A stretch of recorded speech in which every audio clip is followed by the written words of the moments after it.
Hello everyone, today we are looking at the Stanley Parable.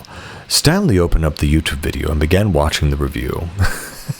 I really like this game. Usually these kind of snarky, cheesy games that are make a bunch of meta jokes about the narrative of games and all this other stuff. Usually I'm not really a big fan of them, but this one actually does it really, really well.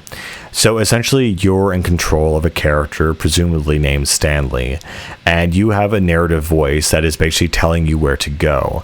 And so as you go through the game, you are in this, office building.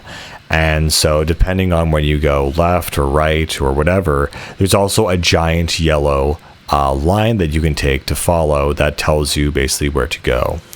And so it's this really funny thing about, a commentary on game design in general, and the fact that the voice is always telling you to go to a certain direction, but you as the player have total control. So you can choose basically, to follow the path, and that'll trigger dialogue. And, I've never seen a game like this that has been so successful that it's been able to essentially reward the player with extra dialogue. And again, it's just really funny how the game handles its whole situation, how the narrator is essentially a character on his own.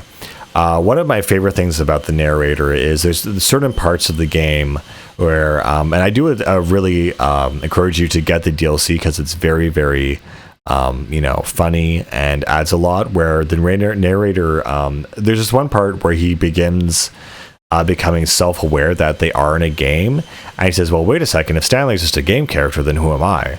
Like, do I only exist because Stanley exists? And you have this really interesting dynamic relationship develop between the two characters that's very funny and very interesting. And so you kind of go through, if you follow all the narratives, descriptions as to where you're supposed to go, and you follow the yellow line to its, endpoint, and you do everything as normal. Very similar to Portal, you kind of ended up in this room and this situation where a nuke is about to go off, and you basically have to disarm the nuke. And so if you follow the game's narrative perfectly, the game itself is only like, 10 minutes essentially. And it leads them to like a room where it turns out Stanley's been being watched this whole time, and it's something like out of the something out of the Truman Show or something.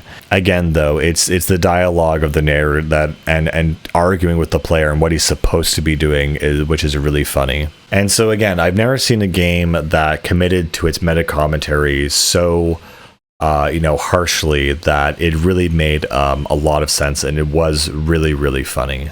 And so usually if you deviate off the course of the line, sometimes you'll get an instant restart. But the way the game officially ends is that you defuse the nuclear explosion, and you end up going outside and seeing the reality. But then it's kind of like, it's a question of, is that the real ending? And so it encourages the player to get different endings and mess around with the game. And sure enough, it's really funny because the voice kind of gets fed up and says, okay, fine, if you want to go another way, we'll let you go your way. And it's kind of like, okay, here's the content of the game. And honestly, again, this game as a commentary on commentary and as a metaphor is just really, really funny.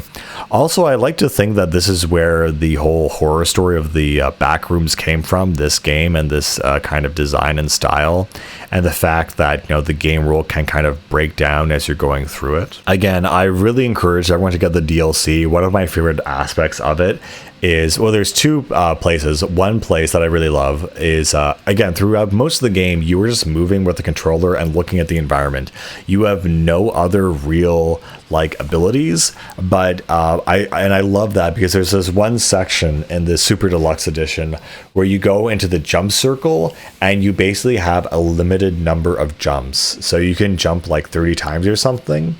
And it's like this big moment, like, oh wow, you can actually jump in a space, and there's actually nothing that you can do with it, and it's just the funniness of the fact that it's so pointless.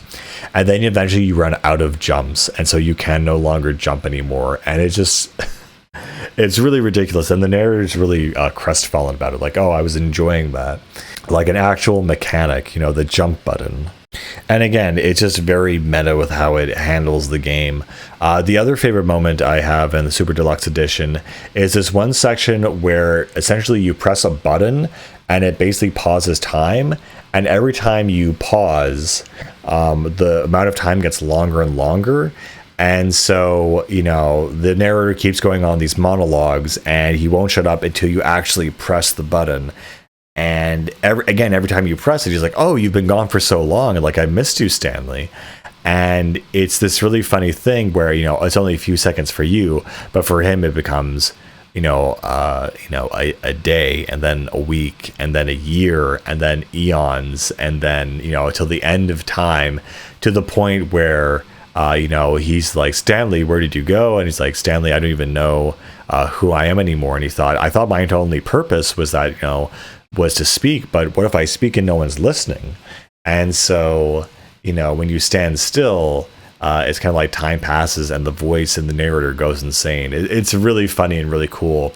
And if you just keep pressing the button, what's really nifty is that it'll eventually come to this point where the facility you're in will break down. And what happens is you basically have this crack in the floor and the wall, and you actually crawl out and you go out and see the outside, and it's just a vast, endless desert with nothing inside it. And I think it's one of my favorite endings. It's one of the coolest kind of sci-fi things I've ever seen. It was really, really nifty. But yeah, this game, for just being a meta commentary on video game design, is done so well, so flawlessly, so comically, that I can't imagine someone else doing a better job. And so this really did it first, and it did it best, honestly. It's definitely one of those games you kind of play once, and because of the choices you make, the game will dynamically adapt, and so it'll close off the typical choices and stuff like that. So again, it's kind of like a roguelike where the game keeps resetting, but it's built on top of all your previous decisions and told in a linear path, even though the path that it's established for you keeps changing. And again, it's just fun to disobey the voice and just to have him be indignant on what you've done. And eventually, if you're stuck in a certain part, it kind of means you need to go in a certain direction. And again, it's just interesting to see how the game reacts to all the different decisions you make throughout it. I'm not sure if this game might, benefit from a sprint button so you can move faster through the levels, but more or less, it's fine. Again, this is kind of more of an art game, but it's also very, very funny, and I do really encourage people to play it because it does have a good sense of humor, and it's not just a quirky whatever game. Anyway, guys, that's pretty much all I have to say about this one. I'll see you later. Bye.